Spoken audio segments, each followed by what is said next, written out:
So let me bring in my last guest for your healthcare partners, which is brought to you by GRMC, where patients are partners. And let me say hello to Maribel Perez. How are you, Maribel? Good morning, Miss Patti. You know, you're like the only professional that's come out of GRMC that was not kind of shaking when they called on the radio. You were like as cool as a cucumber. Oh, I tried. I love it. She is in charge of GRMC business development and as well the International Patient Services Unit.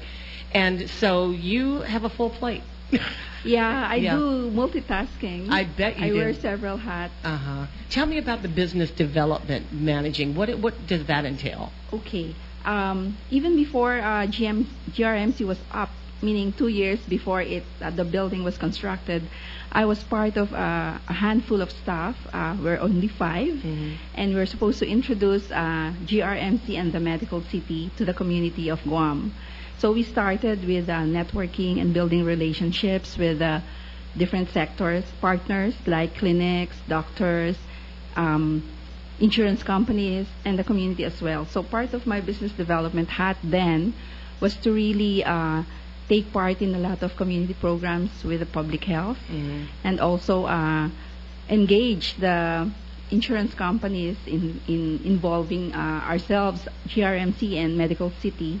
And the medical city is where? Medical city, is this the medical city? Yes, the medical city is in the Philippines. Right. It's a tertiary hospital, care hospital, and it's the parent hospital of GRMC. All right. Majority of our, the major shareholder is really TMC of GRMC. Okay, all right. So you have to bridge the two entities together from across the ocean. Correct. So before GRMC opened, I was the face of TMC here in Guam and also GRMC. I see. So you were the go-to person. Yeah. So you had to have some pretty good connections. I mean, you had to make some pretty good connections here. Well, we had to really connect with a lot of sectors. Yeah. And luckily, we knew a lot of them from way back at TMC. So we had the help of the support of most of the insurance companies, as well as the people from the public health.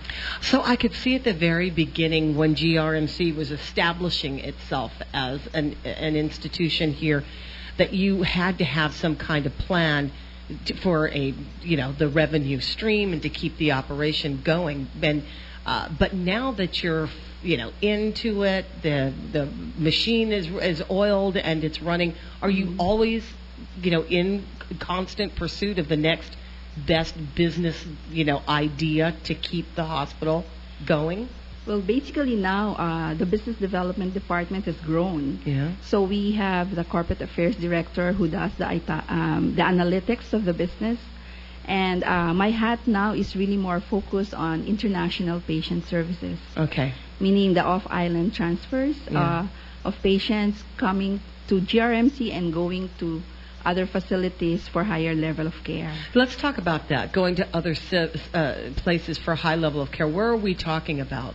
Okay. We send patients to different facilities depending on the need and depending on their capability also. We have the Philippines as an option, and we send patients even to California, to Oregon, to Hawaii. Oh. Yes. Okay. We work a lot with VA for the military TRICARE members. And we also have sent patients back home to Korea and Japan. We have some patients, tourists, who unfortunately they get into some some we've had a few of those. We've had if somebody gets into some sort of accident on Guam and then they are taken to GRMC, you care for them there, and then when they're well enough to move, you have to coordinate their return trip. And luckily, this Korean and Japanese, they're lucky. Their family are able to connect with the military and the hospitals. They even send a medical team to fetch them. Oh, really? You mean like the military in their country? Yes. One patient from Korea works with an airline, and they have connections with the Korean military. So they had the So they transport that way. transported a medical team of 7 to fetch the patient. To get them. Otherwise, you would have to send doctors or nurses from here, depending on the severity of the injury? Yes, depending on the critical situation. There are 2 types of transfers. One is on a regular commercial flight, and the other is on a Medivac arrangement. Yeah. The Medivac arrangements are for critical patients, and normally, of course, it costs thousands of dollars. Yeah. So the first step in transfer is to really determine who is the payer, who's the insurance that will cover. And normally we have patients that are really indigent and under Medicaid, and sometimes it pushes back the transfer when you have to help them get certainty on their insurance, help them in their documentation, and also make sure that they are financially ready. Yeah, and that's the part. That's the tough part. That's the tough, because if a lot of people aren't financially ready. Yeah. And so who picks up the costs? It's largely the public health. Yeah. Even the self-pay patients who come in, we do have a patient advocate that helps them try to get an insurance with the public health. So they also do a lot of fundraising. In fact, we have 3 patients now lined up, still waiting because they're not financially ready. And they've been doing fundraising. And this is for them to get treatment, like you said, a higher level of treatment. This is someplace else, or? Yes, this is really only for, say, the copay that they need to pay if they are MIP patients, the indigent program of Guam. They have a 10% copay on cardiac cases. I see. So it's really hard for them. They have to pay for the gadgets that they put into the heart, the AICD, which is not covered by any insurance company, and of course the out-of-pocket.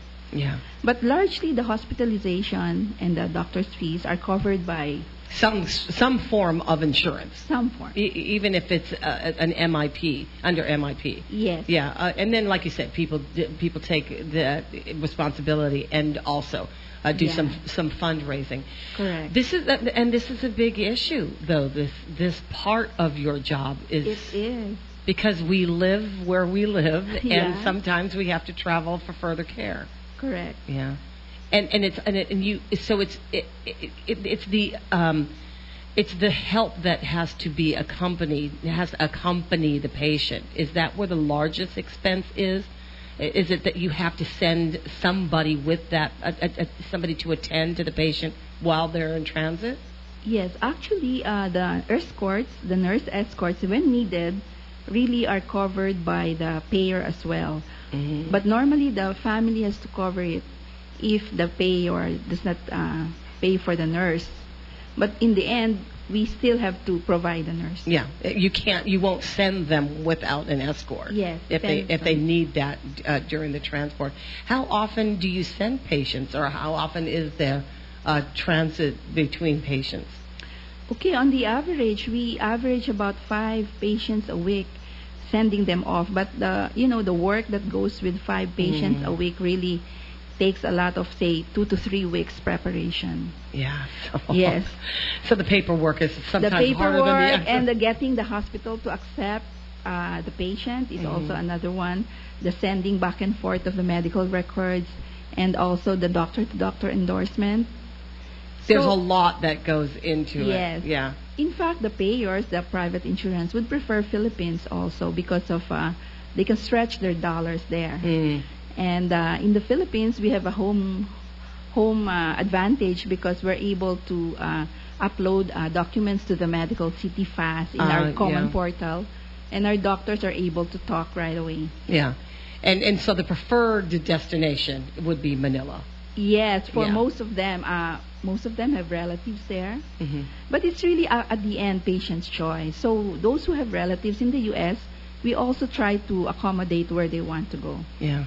Well, this is a unit that can only expand.